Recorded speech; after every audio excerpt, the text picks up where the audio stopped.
Model activity task अष्टम श्रेणी geography भूगोल के आज हम द्वितीय भागों का समाधान करेंगे। पहला नंबर है पृथ्वी के अभ्यंतर में विषुवत रेखा होने के क्या कारण। विषुवत रेखा जो है वियुक्त रेखा, इसका होने का क्या कारण है, इसी कारण को सर्वप्रथम हम लोग जानेंगे। देखिए मैंने आंसर लिखा है, भूपृष्ठ के केंद्र तक जहां जहां भूकंप तरंगे के गति वेग में परिवर्तन होता है उस स्थान को भूगोलविद वियुक्त रेखा के स्थान पर कहते हैं। मतलब कि जहां जहां देखिए भूकंप का तरंग जो निकलता है वो टकराते हुए एक दूसरे से टकराते हुए बाहर निकलता है, तो वो कहीं पे इसका जो होता है गति तीव्र हो जाता है, कहीं पे कम हो जाता है, इसी को परिवर्तन बोलते हैं। इस वियुक्त रेखा द्वारा दो भिन्न भिन्न उपादान और घनत्व के भू स्तरों को अलग किया जाता है। सियाल और सीमा स्तरों के बीच की वियुक्त रेखा का नाम कनाड और वियुक्त रेखा है। तो इतना लिखने से पर्याप्त है।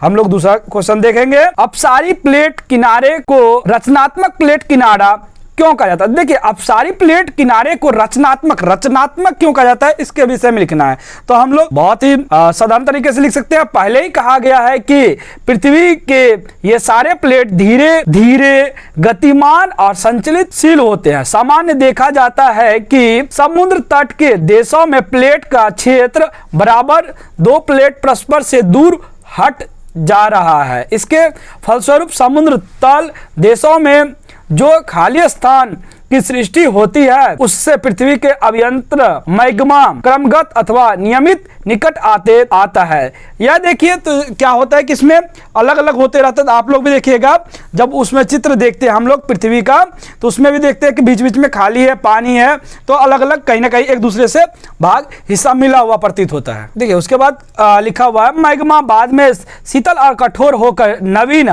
भू तत्व अथवा प्लेट एवं समुद्र के तल देश के मध्य समुद्रीय शैल सिया का गठन करती है।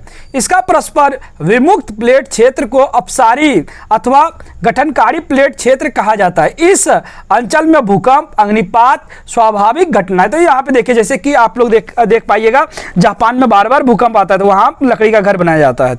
ठीक उसी प्रकार अटलांटिका महासागर, भारत महासागर और प्रशांत महासागर के तल देशों में इस प्रकार की घटना देखने को मिलती है। तो ये देखिए यहाँ पे बराबर भूकंप आते रहता है, इसीलिए इन क्षेत्रों को परस्पर इसके स्थलाकृतियों में परिवर्तन होना स्वाभाविक है। मिट्टी निर्माण में खनिजों की भूमिका का वर्णन करें। देखिए मिट्टी के निर्माण की प्रक्रिया बहुत ही लंबी होती है, तो उसी प्रक्रिया के बारे में हम लोग को लिखना है कि खनिज से किस प्रकार मिट्टी का निर्माण होता है। आधी चट्टान या भूपृष्ठ के ऊपरी चट्टान के चूर्ण और जैव पदार्थों के मिश्रण से बने पतले आवरण को मिट्टी कहते हैं। मिट्टी किसे कहते हैं ये पहले लिख दीजिएगा। मिट्टी के ऊपर प्राणी मंडल निवास करते हैं, जिससे प्राणी मंडल मतलब हुआ जीव जंतु जो निवास करते हैं। प्राकृतिक शक्ति जैसे नदी, वायु, वर्षा, समुद्री तरंग, हिम द्वारा अनेक वर्षों में चट्टान और चट्टान के गठनकारी खनिज के विखंडन चूर्ण को एक साथ किसी स्थान पर एकत्रित करते हैं।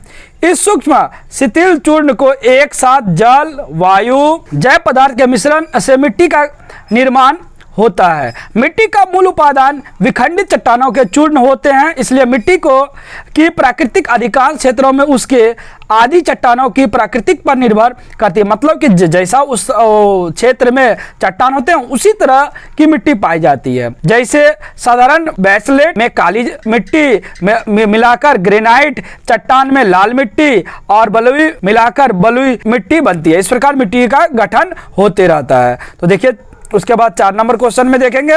4 नंबर प्रश्न में है भारत को क्यों उपमहादेश कहा जाता है। देखिए यहाँ पे भारत को उपमहादेश कहा जाने का मुख्य कारण है कि भारत के 3 हिस्सों में कहीं ना कहीं जलीय भाग है। जलीय भागों को ही उपमहादेश कहा जाता है, इसीलिए भारत को भी उपमहादेश कहा जाता है। तो देखिए सर्वप्रथम हम लोग देखेंगे हिमाचल प्रदेश के दक्षिण और भारत का अपने पड़ोसी देशों जैसे नेपाल, भूटान, बांग्लादेश, श्रीलंका, पाकिस्तान, म्यांमार, चीन, अफगानिस्तान इत्यादि के साथ सामाजिक संबंध घनिष्ठ हैं। इनके मध्य भारत की मध्यवर्ती है, साथ ही आयतन और जनसंख्या के अनुसार भारत इसमें बृहत्तम है।